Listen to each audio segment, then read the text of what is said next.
Ancora un botta e risposta tra Comune e ASL sul futuro dell'ospedale di Sestri Levante. La sindaca Ghio punta il dito sui 3 piani rimasti vuoti e manifesta dubbi sul piano regionale di sviluppo del nosocomio. Le parole possono essere anche condivisibili, il potenziamento della riabilitazione, dei servizi diagnostici dell'ospedale del territorio, ma anche nel piano non è contenuta una riga rispetto agli incrementi di risorse necessari per attuare questi potenziamenti. Arriva in diretta TV la risposta dell'assessore regionale Viale. Un ospedale non si riempie, dice, ma si valutano gli spazi in base alle necessità del territorio.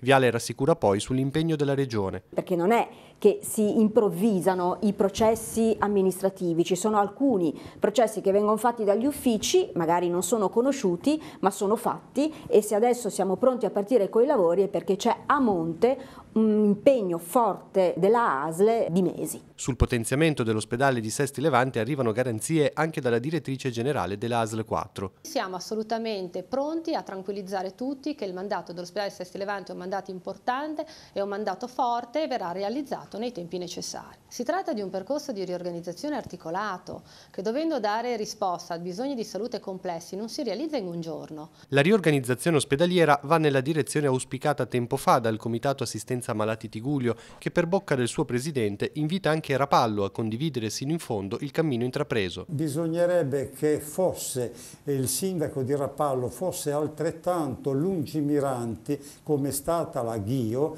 che poi ha lasciato andare, non si è messa di traverso.